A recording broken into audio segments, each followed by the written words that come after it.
hear me. I don't know if you know what's going on with that. If you can check that out. Is everybody, are we getting some feedback there from Erica? Are we getting any feedback on that?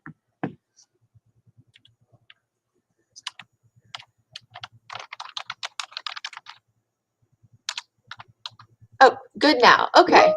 Not sure what happened. All righty. Let's get back to the start. All right, let's start over. Hi, everybody. Hopefully you're having a great start to the day. It is Saturday. We have a bit of a tale of two different days in the forecast over the next two. So today is a day where we have building cloud cover off and on throughout the entirety of the day, but at times there will be a few breaks.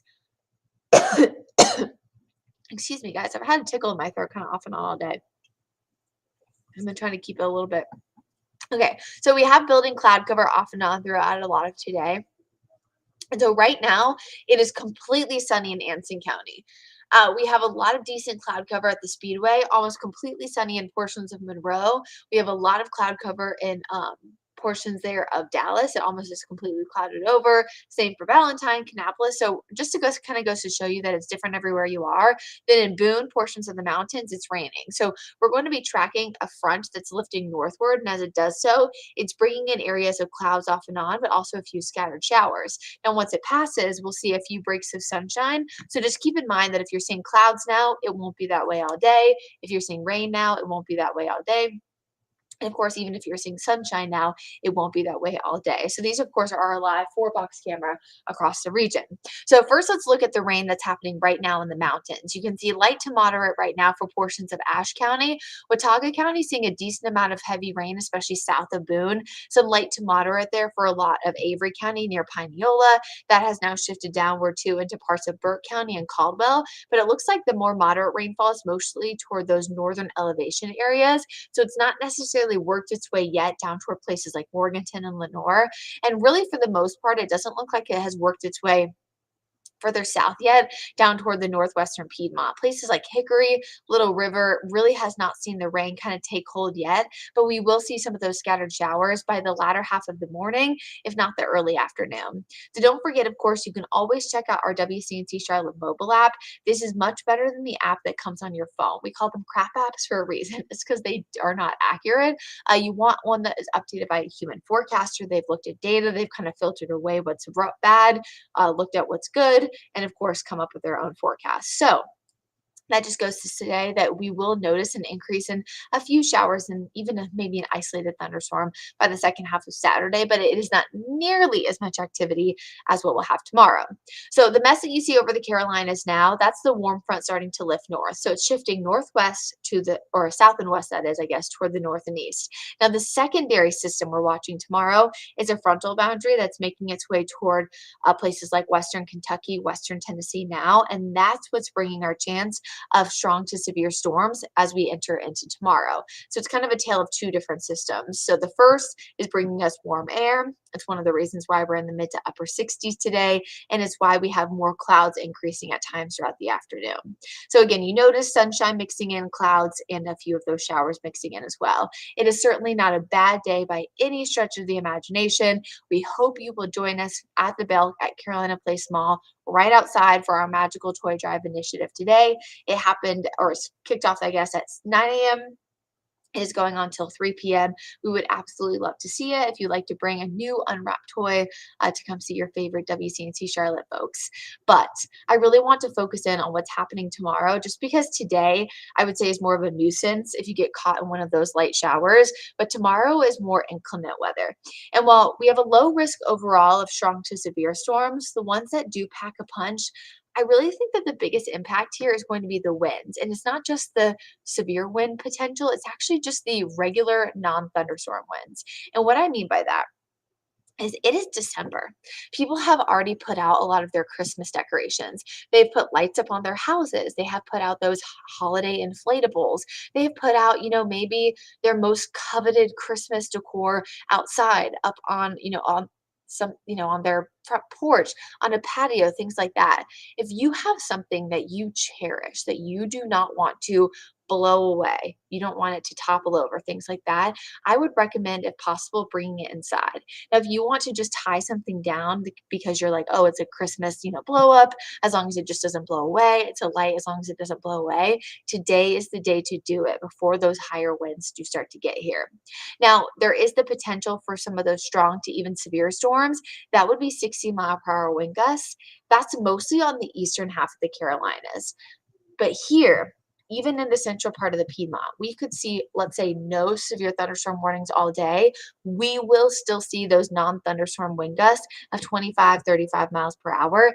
That can still impact things like your decorations outside.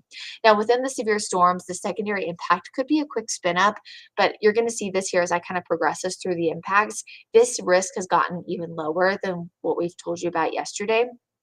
I did the 4 o'clock Brad 5, 6, and 11. So that is a positive change. However, there is a slightly higher risk, I think, in a few spots across the eastern half of the Carolinas, because what looks to happen is that our first round of storms kind of stabilizes us here locally, but then it might increase the chance there for places further east. So what we know we have is the strong wind shear. That's winds changing with height. We have a lot of energy and we have the strong cold front.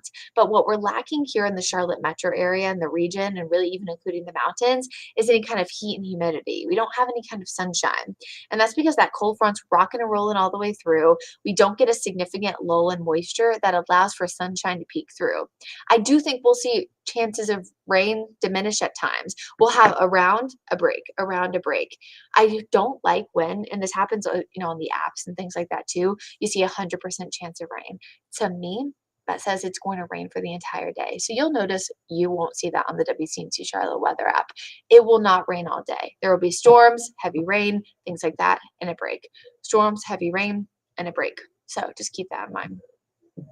If you got to go to the grocery store, there will be a break at some point where you can go and you won't get drenched in a shower. So again, we have the strong wind shear, the strong energy, the strong cold front, but there is a lack of heat and humidity and sunshine. And that's why our thunderstorm fuel is relatively unimpressive. But you'll notice that it's a lot higher over across portions of the eastern half of the Carolinas. Okay, here we are at 1 o'clock. Notice how, it went ahead of me. But notice there was a little bit of kind of yellow and white shading, and it's all places like Fayetteville, Whiteville, over toward Wilmington. That's because those areas will likely see some of that sunshine earlier in the day, so they have some of that instability. For places like here, we not only don't even see any of that low thunderstorm fuel in a lot of our places near Charlotte, we barely see any, even in places east of I-77. And so that's why our risk is so low. So our fuel is even a little bit lacking itself. And then you look at what we call the significant tornado parameter. These numbers, when they're normally 0 or things like 0.1, 0.2, they're relatively unimpressive.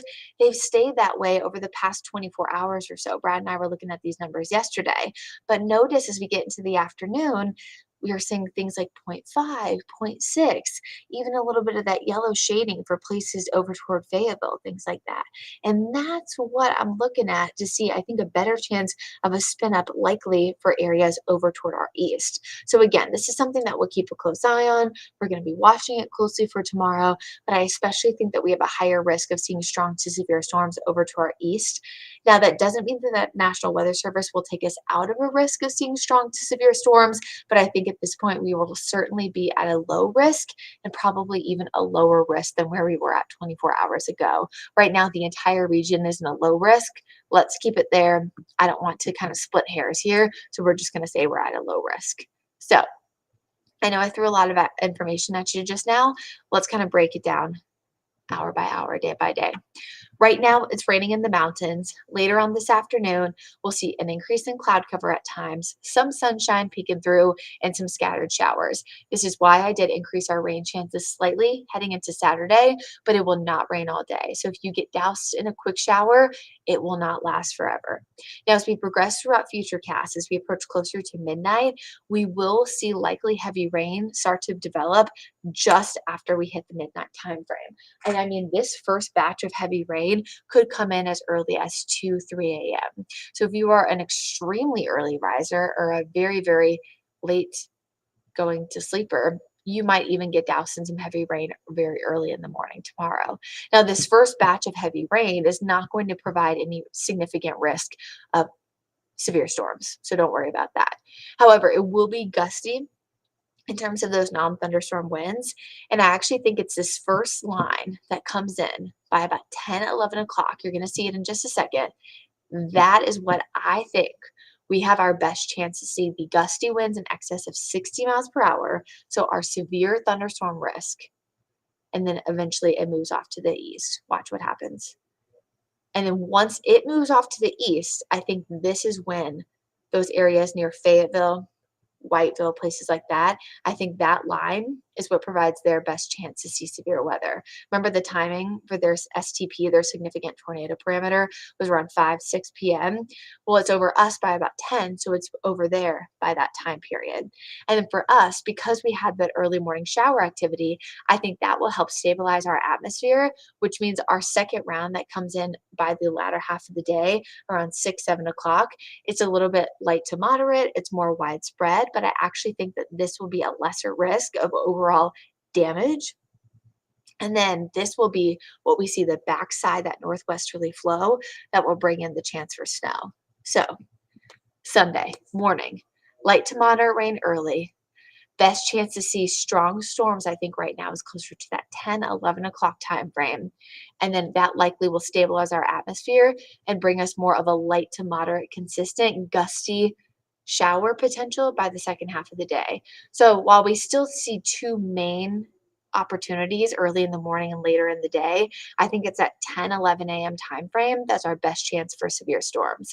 And again, after that secondary round that comes in around 5 or 6 p.m., that's when we see that snow potential on the backside. Guidance was certainly going really high with some of those snowfall totals. I don't want to jump the gun, especially because the mountain areas can sometimes see really, really high totals that instantly drop, the next time we see a run. But northwest flow oftentimes is when they see some of their higher totals. And after just having some snow earlier this week, this would certainly add on additional snowfall that could be pretty impressive. Now, one thing I have not mentioned at all, excuse me, sorry, it's really cold in the studio, so my nose has been running all morning. One thing I haven't mentioned at all is the risk for flooding. Right now, I don't think that this is a really high risk. Now, there could be some street flooding, some ponding on the roadways, especially in roads that you can tell are not really well maintained, where it kind of floods on the edges and you drive in, it kind of floods over the top of your hood. 1 to 2 inches is likely probably for the majority of the area. Now, if this happens in a short period of time, it could cause some minor flooding.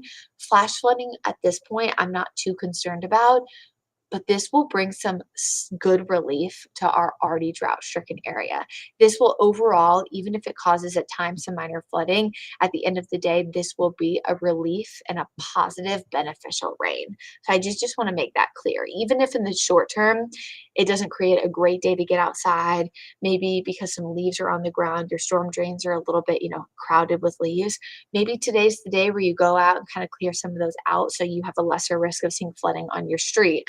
In your neighborhood. I mean, it's the preventative measures that we can take to have a lesser chance of being impacted by rain and storm activity later.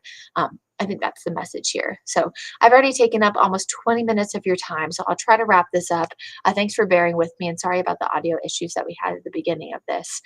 Let's check out your Guide Roofing 7-day forecast. Again, today, Big Magical Toy Drive Initiative. We would love to see you at the Belk Carolina Place Mall later on today. Our team will be in and out of there until about 3 o'clock. Temperatures again today will be much warmer than last year, mid to upper 60s. We will see a few showers around, so if you want to have a rain jacket, an umbrella handy just in case, feel free to do so. Gusty winds, heavy rain off and on for a lot of tomorrow. Again, we'll see multiple rounds, but there's still 2 distinct opportunities.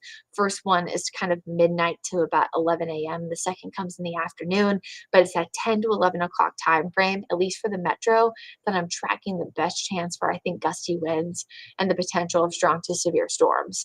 After that, I think we'll stay breezy through a lot of the early half of Monday before winds settle down. And then really, as we continue through the rest of the work week, we're talking highs 50s, lows 30s, a much more seasonable temperatures for the last or the next few days there, I guess, of December. And then, of course, you probably can figure this out from our 7-day forecast, but we do have the menorah back on the 7-day to indicate the last full day of Hanukkah there on Friday. So I hope everybody has a happy, healthy, and safe Saturday. I've had a lot of questions on Sunday about the thunderstorm potential. Again, it's low. I do encourage folks still to stay weather aware in the sense of if you had outdoor plans on Sunday, I would renegotiate those to head them inside. And again, I would tie any loose items and things like that so they don't blow away. But overall, I think this is a low risk situation, but I hope everybody stays safe and has a great weekend. If you have any questions, comments, concerns, please feel free to leave those below. Send me an email, send me a message on Facebook, Instagram, all that good stuff. I will happily answer any weather related questions, comments, concerns that you have. And again, I would love to see you at the Belcook Carolina Place Mall at some point, again, from now until 3 o'clock with your new unwrapped toy to benefit the Salvation Army. And have a great weekend, folks, and stay cool.